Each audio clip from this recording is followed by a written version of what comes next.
Bismillahirrahmanirrahim. Assalamualaikum warahmatullahi wabarakatuh.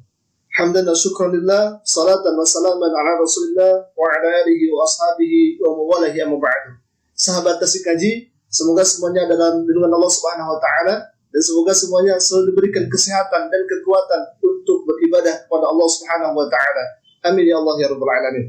Sahabat, pada kesempatan ini saya akan menanggapi dan mereaksi video yang mana video ini berisi acara Natalan, sahabat. Nah, saya tidak komen dan tidak ikut campur kepada acara Natalan ini, sahabat, karena ini merupakan ibadah dan hari raya mereka, silahkan saja. Akan tetapi, ketika acara tersebut ada kebohongan-kebohongan, apalagi ini ditunjukkan kepada kaum muslimin, maka saya berkewajiban untuk meluruskannya, sahabat, biar tidak terjadi salah paham. Untuk itu, silakan kita simak bersama apa saja yang menjadi kebohongan mereka atas nama Islam ini, sahabat. Kita akan sama-sama dengarkan. Namun sebelumnya, saya ucapkan banyak terima kasih kepada sahabat Tasik Ngaji yang telah ikut berpartisipasi untuk mengembangkan dakwah ini melalui share-nya, subscribe-nya, dan lain sebagainya. Semoga Allah Subhanahu wa taala membalas perjuangan kita dan Allah jadikan kita sebagai mujahid untuk menyerukan kebenaran dan melawan kebatilan, sahabat. Amin ya Allah ya rabbal alamin. Kita saksikan, sahabat. Ini kalau bulan Natal gini, di mana-mana rame, sampai mall-mall hiasannya gitu ya. Oke. Di luar negeri juga rame banget gitu. Kenapa sih? Kan kita bukan cuma ada Natal loh, ada Paskah juga kan? Ya. Tapi kenapa Paskah nggak serame Natal? Waduh. Ini mungkin berhubungan sama tema kita nih, Beh. Iya. Tema kita rahmatan lil alamin. Ya, rahmat bagi semua. Semua bangsa, semua seisi dunia. Betul. Ya? Gimana kita nggak suka cite? Benar. Makanya sebetulnya Natal itu kan ulang tahun, Dil. Kenapa diulang tahunin? Soalnya Yesus itu kan hidup. Ya. Ya kan kita merayakan hari kenaikan, dia naik kemana? Ke sorga. Sekarang ada di sorga. Betul. Surat Ali Imran 55, betul nggak? Betul. Di sorga. Nah, sahabat, barusan kita sudah dengarkan, katanya dalam surat Ali Imran ayat ke-55 bahwasanya Nabi Isa itu naik ke surganya Allah Subhanahu wa taala. Padahal hal ini merupakan dusta dan kebohongan yang sangat luar biasa. Bahkan dalam Al-Qur'an surat Ali Imran ayat 55 itu tidak ada yang menjelaskan bahwa Nabi Isa alaihissalam diangkat ke surga. Akan tetapi Al-Qur'an mengatakan Nabi Isa itu diangkat oleh Allah Subhanahu wa taala. Dan tidak dijelaskan ke surganya. Nah, ini merupakan suatu kebohongan. Karena apa? Karena Nabi Isa alaihissalam dalam hadis Nabi SAW itu dijelaskan bahwa Nabi Isa pada waktu ini yaitu berada di langit kedua bersama Nabi Yahya alaihissalam. Sebagaimana yang diriwayatkan oleh Bukhari dalam kejadian Isra wal Mi'rajnya Nabi SAW. Nah, si bapak ini mengatakan untuk membenarkan pendapatnya bahwasanya Nabi Isa alaihissalam itu diangkat ke surganya Allah Subhanahu wa taala. Padahal hal ini menjadi keliru, sahabat. Jadi kalau misalkan saya ingatkan kepada Bapak, kalau misalkan saudara tidak mengetahui Al-Qur'an, tolong jangan berbicara tentang Al-Qur'an. Karena ketika Anda salah menyampaikan, maka itu menjadi bahan tertawa bagi kaum muslimin. Maka dari itu hati-hati dalam mengutip ayat Al-Qur'an. Nah itu, sahabat. Itu yang pertama. Kita lanjutkan lagi, sahabat. Nah, ini cukup menarik nih, Beh. Tema kita pada malam hari ini yaitu rahmatan lil alamin, rahmat bagi semua, ya. Nah, seperti yang dibacakan di kitab suci yang kita harus yakini, ya, kitab-kitab Allah, bahwasannya Isa Al-Masih adalah rahmat. Rahmat. Ya. Rahmat itu artinya belas kasih. Nah, ngomong-ngomong belas kasih nih, Beh. Kita semua nggak ada yang bisa masuk surga tanpa belas kasih Tuhan. Makanya dulu, Dil, waktu gue masih di sono, kalau gue mau bikin sesuatu, apa aja yang mau gue kerjain, selalu gue awalin dengan kata apa? Bismillahirrahmanirrahim. Dengan nama Allah yang maha pengasih, lagi maha penyayang. Nah, inilah buktinya kasih sayang Allah sama kita. Dia memberikan juru selamat buat setiap orang yang mau percaya. Nah, perkataan itu juga sebenarnya untuk manusia. Iya. Ya kan? Bagaimana kita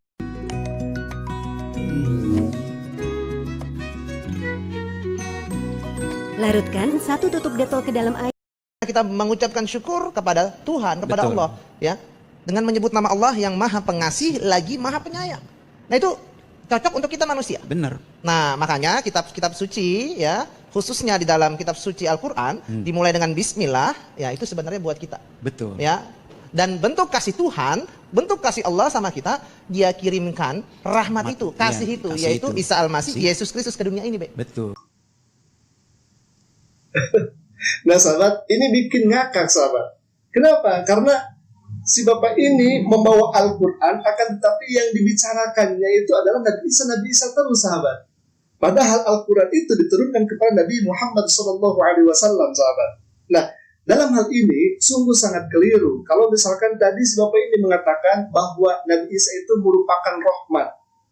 Apakah dalam Al-Quran dijelaskan bahwa Nabi Isa itu adalah merupakan rahmat? Ya, betul, merupakan rahmat dari Allah Subhanahu wa Ta'ala. Akan tetapi jangan dibatasi oleh Nabi Isa saja. Setiap utusan Allah, setiap Nabi Allah Subhanahu wa Ta'ala yang Allah utus ke muka bumi ini, itu merupakan rahmat dari Allah Subhanahu wa Ta'ala. Berikut Nabi Ibrahim, Nabi Nuh alaihissalam, kemudian Nabi Musa alaihissalam, Nabi Isa alaihissalam, Nabi Muhammad SAW. Itu semua merupakan utusan Allah Subhanahu wa Ta'ala sebagai rahmat, kata Allah Subhanahu wa Ta'ala. Dalam hal ini kita bisa melihat dalam ayat Al-Quran sebagaimana Allah Subhanahu wa Ta'ala berfirman, "Inna kunna mursilin."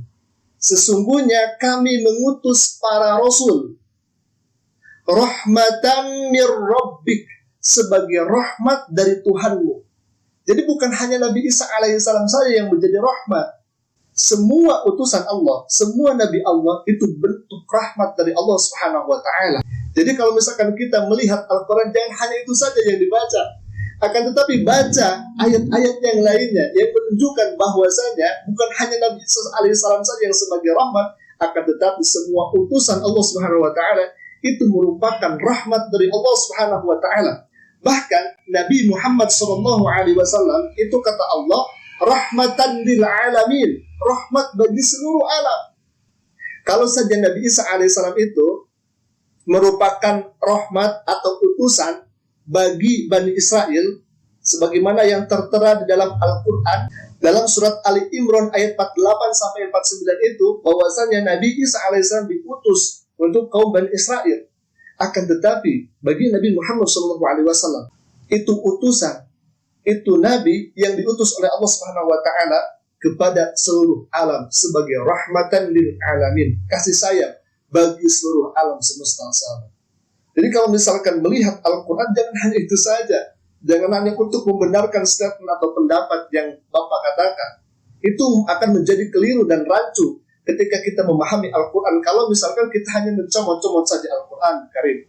Nah, kita akan lanjutkan lagi, sahabat. Kan dia bilang, aku datang bukan untuk orang benar, tapi untuk orang berdosa. Kita semua kan udah berdosa. Nggak ada yang nggak jatuh dalam dosa. Ya, Nggak ada, Be. bener. Ayah ini pernah nih, Dil. Gimana, Seperti Ayah melayani di Solo. Nah, itu gereja ngasih tempat Ayah nginep di rumah seorang penduduk. Orangnya baik, Bang. Dia bukan orang Kristen. Nah, waktu Ayah khotbah di gereja itu, kok Ayah lihat dia kagak nongol gitu. Itu bapak yang di tempat Ayah tinggal kok nggak nongol. Besoknya Ayah ketemu, Pak, perasaan bapak tadi malam nggak datang ya ke KKR? Enggak. Kenapa, Pak? Saya bukan orang Kristen, katanya. Oke. Oh, bukan orang Kristen gitu. Menurut bapak tuh selamat itu lewat apa, Pak? Mak, minta uang. Gak ada. Giliran mak aja nggak laku-laku dari kemarin. Mak, Aji punya ide. Ide apa? Mak buka toko online aja. Ribet, Ji. Gak ribet, Mak. Makanya, Mak pakai toko aja. Cuma 15 detik, Mak bisa buat toko. Yang penting kita berbuat baik. Terus saya bilang, Bapak seumur-umur berbuat baik terus. Iyalah, katanya. Bapak pernah bikin dosa nggak? Bikin dosa. Kayaknya enggak deh, katanya. Bapak pernah nggak ngomelin pegawai Bapak? Bapak pernah nggak berbohong? Wah, kalau gitu mah nggak kehitung, katanya. Terus? Ya ternyata kan, semua orang sudah berbuat dosa. Pasti. Jangan GR lu. Nah. Upah dosa maut. Makanya Allah itu sayang sama kita. Dikasihlah Isa Al-Masih sebagai penebus dosa. Nah, sahabat, ini kekeliruan yang sangat luar biasa. Silakan, kita tidak ikut campur terhadap keyakinan mereka, terhadap akidah mereka. Ketika Nabi Isa menjadi penebus dosa bagi kaum Nasrani, itu sah-sah mereka, silakan saja. Kita tidak ikut campur terhadap akidah mereka. Akan tetapi, sahabat, ketika mereka mengatakan statement itu, lalu kemudian disambungkan dengan Al-Quranul Karim, ini merupakan kebohongan yang sangat luar biasa. Allah Subhanahu wa taala tidak menjelaskan dalam Al-Qur'an ataupun dalam hadis Nabi Shallallahu alaihi wasallam bahwa Nabi Isa itu merupakan penembus dosa. Lalu kemudian bagaimana ketika kita melakukan dosa lalu dosa kita diampuni oleh Allah Subhanahu wa taala? Tiada lain dan tiada bukan kita bertobat kepada Allah, memohon ampun kepada Allah Subhanahu wa taala. Jadi tidak ribet kaum muslimin itu. Tidak seperti Tuhan harus menjadi manusia agar manusia itu bisa menjadi dosanya diampuni oleh Tuhan. Nah ini rancu kalau misalkan pemikiran seperti ini. Akan tetapi ketika kita melaksanakan dosa lalu kemudian kita memohon ampun kepada Allah Subhanahu wa taala, maka dosa-dosa kita akan diampuni oleh Allah Subhanahu wa taala. Maka bukan hanya itu saja. Bukan hanya lewat pintu tobat saja dosa kita diampuni oleh Allah Subhanahu wa taala. Bahkan setiap kebaikan yang kita lakukan, dosa kita akan diampuni oleh Allah Subhanahu wa taala. Sebagaimana dalam keterangan dijelaskan, innal hasanat yudhibnas sayyi'at. Sesungguhnya kebaikan itu akan melebur, akan menghapus kesalahan-kesalahan. Itu dosa-dosa kita, sahabat. Bahkan bukan hanya itu saja, sahabat. Ketika kita melaksanakan sholat, dosa kita akan diampuni oleh Allah. Ketika kita melaksanakan sedekah, dosa kita akan diampuni oleh Allah Subhanahu wa taala. Ketika kita melaksanakan zikir kepada Allah, dosa kita akan diampuni oleh Allah Subhanahu wa taala. Wazakirina wazakirat. Barang siapa yang laki-laki berzikir kepada Allah dan perempuan zikir kepada Allah Subhanahu wa taala, a'adallahu lahum maghfirah. Baginya janji Allah ampunan untuk dia, sahabat. Jadi bagi umat Islam ketika melaksanakan dosa, kita tobat kepada Allah Subhanahu wa taala. Bahkan Allah berfirman dalam Al-Qur'an, ya ayyuhalladzina amanu tubu ilallahi taubatan nasuha asa rabbukum ayyukaffira ankum sayyi'atikum. Wahai orang-orang yang beriman, bertobatlah kamu kepada Allah dengan tobat yang sebenar-benarnya, maka Allah akan mengampuni dosa-dosa kalian.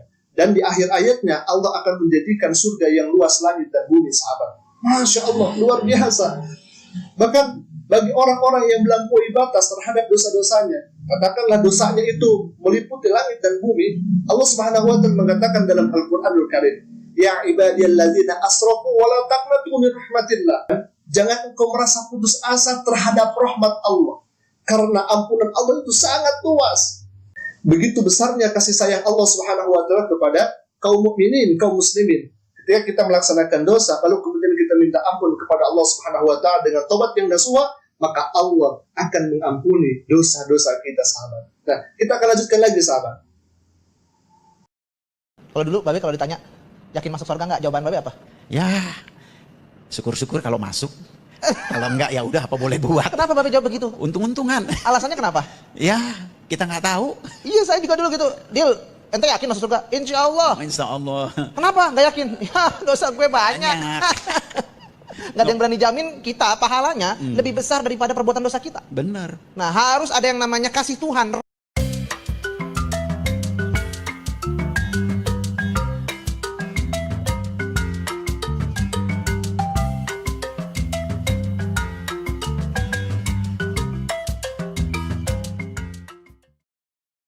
Haus, tenggorokan kering, kegiatan panas, makanan panas. Minum air sejuk Adem Sari, larutan sejuk alam. Adem Sari, cepat ademnya. Rahmat itu sendiri, Rahmat yaitu itu, Isa betul. Al-Masih, ya, rahmatan lil alamin. Nah, sahabat, bapak-bapak ini tidak tahu makna insya Allah. Insya Allah itu merupakan ucapan dari seorang hamba karena kita tidak mengetahui kejadian yang akan datang, sahabat. Kita tidak mengetahui, maka kita harus mempunyai tata krama kepada Allah. Kita harus mempunyai sopan santun kepada Allah Subhanahu wa taala yang menentukan takdir itu. Nah, kita bisa melihat dalam Al-Qur'anul Karim bahwasanya tidak ada ayat dalam Al-Qur'an ketika umat mukminin itu beriman kepada Allah, lalu kemudian dia melaksanakan amal soleh, insya Allah masuk surga. Tidak. Kenapa demikian? Ini janji Allah, ini perkataan Allah. Jadi kalau misalkan orang yang beriman lalu kemudian melaksanakan amal soleh, pasti dia akan masuk surga, sahabat. Akan tetapi kita sebagai kaum muslimin, kita sebagai makhluk Allah yang tidak mengetahui takdir, maka sebagai makhluk Allah, kita harus mengatakan insya Allah, karena semua keputusan itu ada dalam genggaman Allah Subhanahu wa taala. Tetapi pada intinya, di dalam ayat Al-Quran, tidak ada ayat yang mengatakan bahwa ketika orang yang beriman dan melaksanakan amal soleh, insya Allah masuk surga. Tidak. Karena ini merupakan kepastian dari Allah Subhanahu wa Ta'ala. Bahkan bukan hanya Allah saja. Nabi Allah Subhanahu wa Ta'ala, Nabi Muhammad Sallallahu Alaihi Wasallam, dalam hadisnya dikatakan, "Man qala la ilaha illallah dakhulal jannah." Barang siapa yang mengucapkan la ilaha illallah dakhulal jannah, pasti ia akan masuk surga. Nabi Allah, Rasul Allah mengatakan demikian. Barang siapa yang percaya kepada Allah, dia akan masuk surga, sahabat. Begitu, sahabat. Nah, kita akan lanjutkan lagi, sahabat.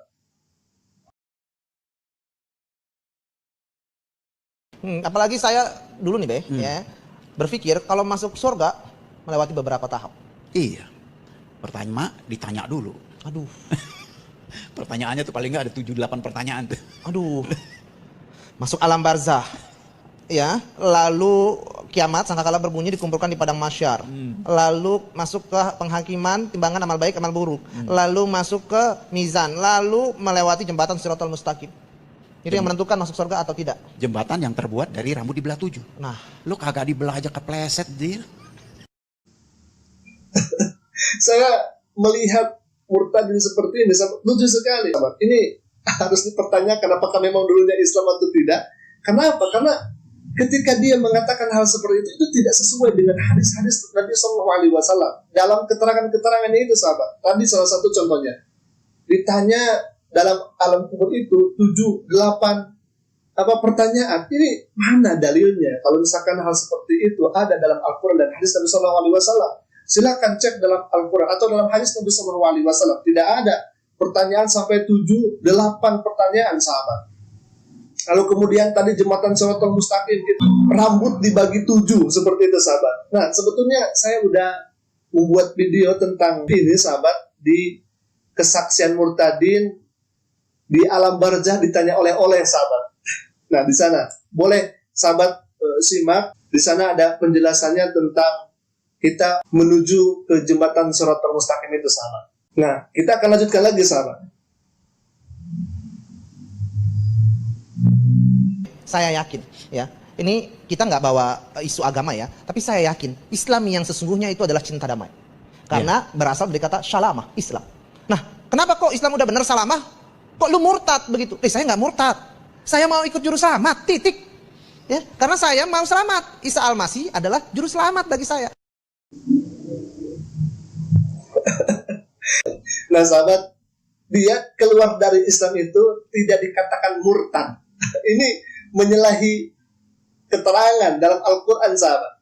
Karena Allah SWT berkata dalam Al-Baqarah itu, sahabat, barang siapa yang murtad, yang keluar dari agamanya, yaitu agama Islam, sahabat, maka dia adalah kafir. Seorang kafir. Kalau misalkan dia tidak bertobat atas kekafirannya, kata Allah, maka nerakalah tempatnya, sahabat. Jadi Al-Quran juga sudah mengatakan bahwa orang yang keluar dari Islam itu dikatakan murtad. Ini si Bapak ini dari mana keterangannya gitu kan? Kenapa demikian? Karena Al-Quran sendiri yang mengatakan bahwasanya orang yang keluar dari agamanya, yakni agama Islam, itu dikatakan murtad, sahabat. Itu jelas dalam surat Al-Baqarah ayat 217, sahabat. Bisa dicek oleh sahabat sendiri. Lalu kemudian katanya, saya itu mengikuti juru selamat. Dan tadi katanya Islam itu dari kata salama. Sebetulnya Islam itu dari kata aslama yuslimu islaman. Bahkan Nabi SAW sendiri mengatakan, aslim taslam, masuklah engkau kepada agama Islam, maka engkau akan selamat. Jadi jelaslah bahwa keselamatan itu berada dalam agama Islam dan agama yang diridhoi oleh Allah Subhanahu wa Ta'ala. Nah, saya sarankan semoga Bapak ini lebih mendalami ilmu agama Islam dengan mendalam. Kalau misalkan kita hanya mencomot-comot ayat saja, nah kita bisa tersesat. Apalagi menafsirkan dengan nafsu kita sendiri. Maka katalah kita belajar Al-Quran harus komprehensif, harus menyeluruh, bukan hanya satu atau beberapa ayat yang diambil lalu kemudian kita ambil kesimpulan. Nah, itu tidak benar. Maka dari itu silakan belajar agama yang baik agar saudara diberikan hidayah oleh Allah Subhanahu wa taala. Amin ya Allah ya rabbal alamin. Kita akan lanjutkan lagi sahabat. Orang kadang-kadang cuma bisa bilang dengan nama Allah yang Maha Pengasih dan Penyayang. Tapi kalau kita tanya buktinya apa? Paling buktinya apa? Ya gua sehat, Karena dikasih sayangin Tuhan ya, gitu gua ya. kaya, gua punya istri cantik, 4 lagi. Tapi kalau ditanya pasti masuk surga nggak? Insya Allah. Itu urusan belakang. Nah sahabat, ini kekeliruan juga ya sahabat. Katanya rahmat Allah itu hanya di dunia saja. Padahal dalam hadis itu jelas bahwa rahmat Allah di dunia ini hanya satu yang Allah berikan. Yang 99 lagi akan diberikan oleh Allah Subhanahu wa taala di akhiratnya Allah bagi orang-orang yang beriman kepada Allah Subhanahu wa taala. Nah, mungkin itu sahabat yang bisa saya sampaikan. Jadi kita harus berhati-hati terhadap hal yang seperti ini. Kalau misalkan kita ada yang tidak mengerti, maka jangan dipikirkan sendiri sahabat. Tanyakan kepada orang yang lebih mengerti tentang agama agar kita tidak tersesat sahabat. Dan saya mengajak kepada sahabat Tasik Haji, ayo kita perdalam lagi ilmu Al-Quran, ayo kita perdalami hadis Nabi SAW, kita pegang teguh Al-Quran dan hadis Nabi SAW agar kita tidak tersesat selama-lamanya di dunia ini, dan ketika nanti di akhiratnya Allah Subhanahu wa taala kita akan diselamatkan oleh Allah Subhanahu wa taala dengan masuknya kita ke dalam surga Allah Subhanahu wa taala. Amin ya Allah ya rabbal alamin.